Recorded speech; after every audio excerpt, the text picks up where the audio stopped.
Please put your hands together for Mohale Mashigo.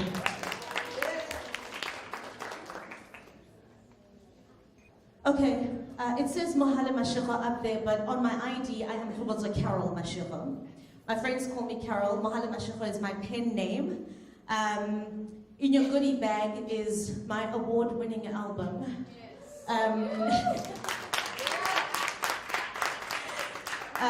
So I perform under the name Black Porcelain, but I'm here to talk about the power of storytelling. So in order for me to illustrate the importance of storytelling, I'm going to have to take you back to when I was cute as fuck.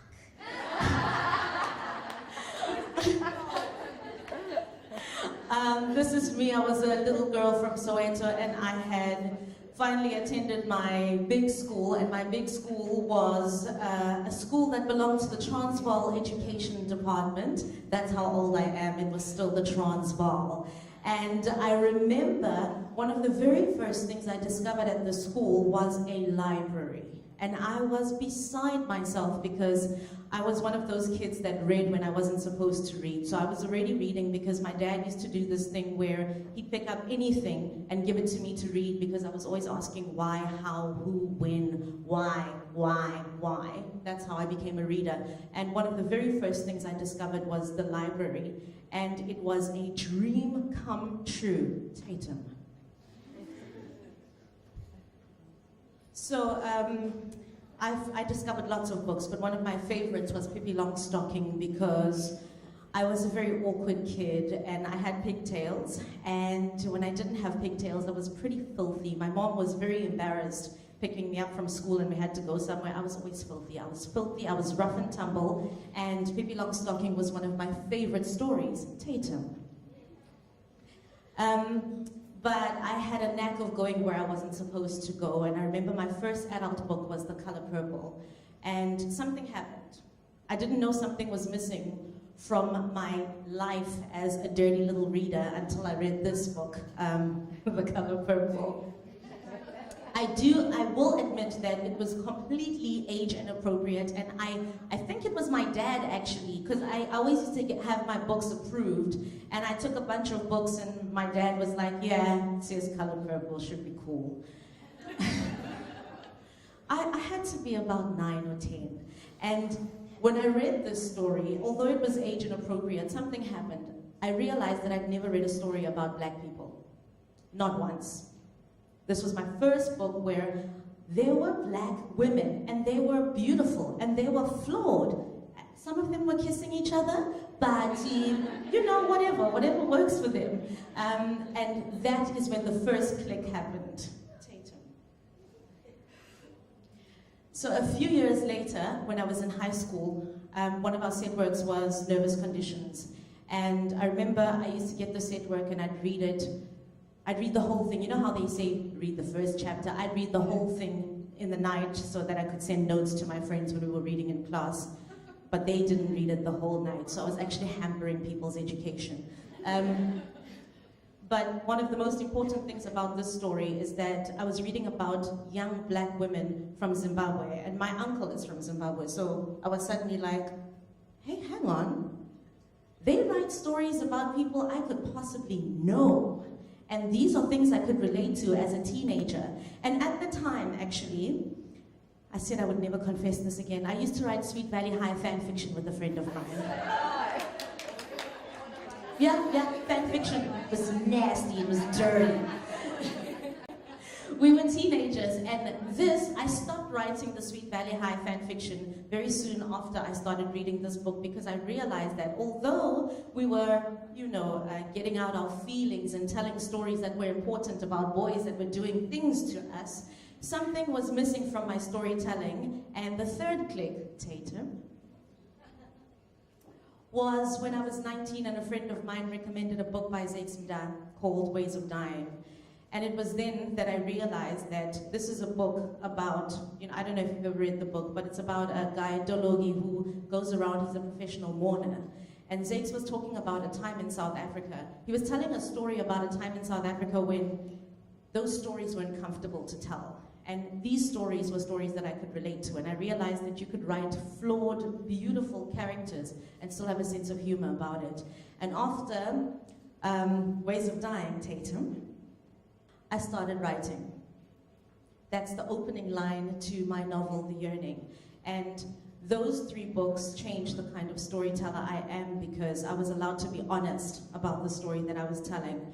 So I started writing The Yearning, and I realized that I could write about something very, very specific. Something, because I think the specific is very universal. You know, it's kind of like reading a book like Kite Runner. You've never been to those places, you'd never know people like that, but it's universal because it's specific. And that's when I vowed to be the kind of writer who was honest, whether it was the ugly stuff or whether it was the beautiful stuff. So that's when I started writing The Yearning. And I'm going to tell you the story about how I started writing The Yearning. I was working in advertising, and I was very, very sure that I was going to go to jail in the first week of working in advertising because I was going to kill somebody. I hated the job, I hated the pictures we were doing, I hated the creatives, I hated everything, man. I hated. And in order to keep myself busy, I remembered that I was a storyteller. So I started typing this thing that would eventually become The Yearning to stay away from my colleagues. So at lunchtime, they'd be like, do you want to come out? We're going to go to Charlie's Bakery. And I was like, I know, I'm working on a very important job bag here. Have to get it out, sorry, girl. And that's when I started writing The Yearning. A year later, I started working in radio, so I enjoyed my job and I gave up storytelling. I started doing a different kind of storytelling on radio. And a couple of years later, I started working on what will be my second novel. And my best friend, Marcia, said to me, if you didn't finish The Yearning, you won't be able to finish this one. She said, you need to learn to finish. So I went ahead and I finished it. And at this time, I had become best friends with my mentor, Zegsuda. And I sent it to him when I had finished it. And I said, won't you just read it? Just so I can say the person I admire read something I wrote. And he got back to me and he said, you need to get published. And I tell the story because along the way to getting The Yearning published, I learned a lot of things. One of them was you have to finish. No matter how difficult it is, you have to finish. Learn to finish. This is what The Yearning has taught me. And I thought, oh, well, Zeg says I must get published. I'm just going to email a publisher and you know it's done. No, it wasn't done. I emailed a bunch of publishers, and the thing they kept telling me is, what's her struggle? And I was like, what? They were like, what is your character's struggle? I said, she is losing her mind. Is that not enough of a struggle? But I think what they were trying to say is, why is a black woman going through a struggle that's not about race or about middle class? Because apparently black women were really good at struggling, and if you don't write a book about a black woman struggling, then it won't sell. So I decided, well, okay, no, I've had enough of this, I'm going to self-publish. Be ambitious. That's what I learned on this journey, be ambitious. So I started researching self-publishing. I saved up a bunch of money. I got my dad to loan me some money. I was ready. And I found an editor and I sent it to her. She said, I love it. Yes, self-publish, but I don't think you should. So I was like, okay, thanks. Not your novel. Do you want to edit or not? And one of the things I learned is sometimes you have to listen to people's opinions. Maybe not, no, sometimes, not all the time, because other people have rubbish opinions. And maybe it's something you don't want to hear, because I think you get stuck in your woe is me story. And I think I'd gotten stuck in that and I was going to self-publish regardless of what happened. And my editor, Ilana, she said to me, can I just put you in contact with 2 more people and we can self-publish? Sometimes you have to listen to someone, even if it's someone from outside and you think, what the hell do you know about my novel? So in order to appease Ilana, I emailed one of those people, not both. I just wanted to shut her up.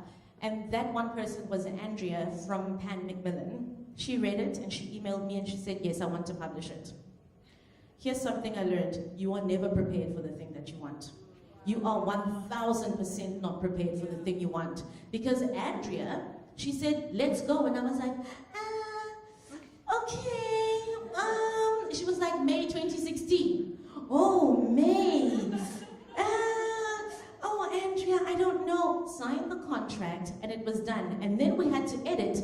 And it must have been when we were doing the final edit, I called her and I was in tears and I said, I'm not ready for this. People are going to hate it. I cannot convince good people to spend their good money on my rubbish story.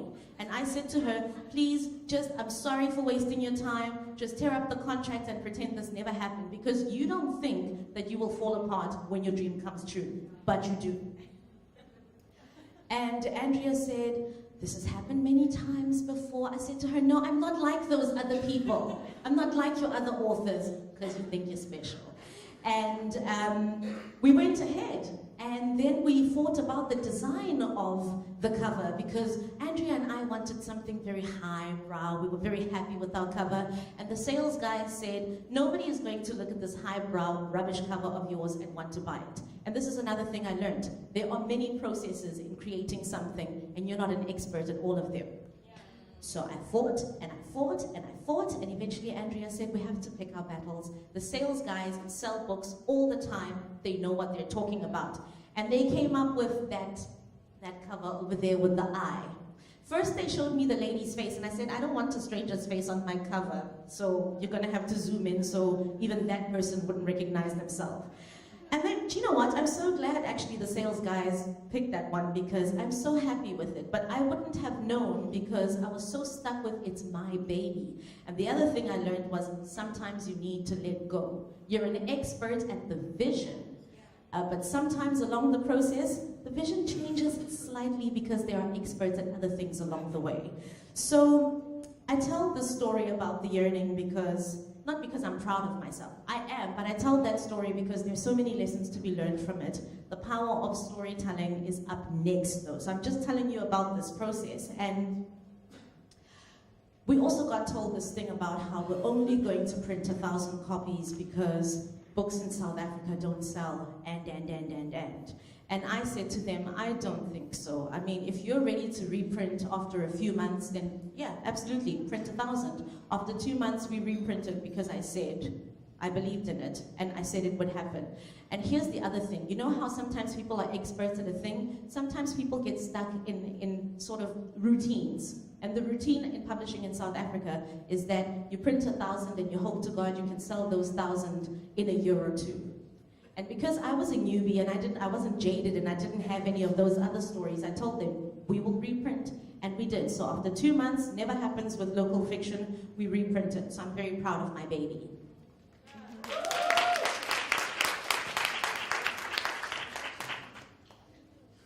Thank you. So I think it's important to tell you this. Everyone has a story. Every story matters.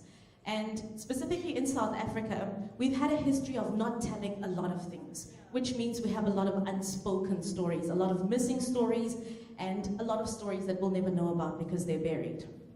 And I remember this quote by Zora Neale Hurston, who wrote Their Eyes Were Watching God. She says, if you're silent about your pain, they will kill you and say you enjoyed it. That means that even if it's the terrible things that you have to tell in your story, whether it's the story about how you lost your first business and that led to you losing your house, you have to tell the story. You have to be honest with your story, and you have to be true to your story, even if it's not a pretty one. Always, always tell your story. Everyone has a story to tell. Every single one of you, I can assure you, you all have a story to tell. So, telling a story to yourself as well. This is something I discovered a couple of weeks ago when I was woe is me again. And my manager and best friend and everything, Marcia, said to me, do you remember where we've been? Do you remember everything that we had to give up? Do you know how many people said we couldn't do it? And she said, you don't tell yourself your story enough, so you forget. And this is the thing I'm trying to say is, your story is important. Even if it's not important to the person next to you, it's important to you because you're actually writing your history. You are writing your history, and one day you can turn back and go, 5 years ago, I was almost homeless. 5 years ago, I had to move back in with my parents because my business failed. But that's the power of storytelling. You can look back and say, here are the steps that I took. If homelessness didn't break me, losing a client certainly isn't. You have to be you have to be the creature in your story. And when I say creature, I'm talking about the phoenix or the dragon or whatever it is. You have to build your own mythology. That's very, very important. So that is the power of storytelling for me. Being able to tell a story that one day a little girl's going to pick up the Yearning and go, yeah, I recognize myself in this book. But also you need to be able to tell the story where someone can listen to your story and say, okay, so I have to move back in with my parents right now. But if that person made it, I can make it too. Thank you.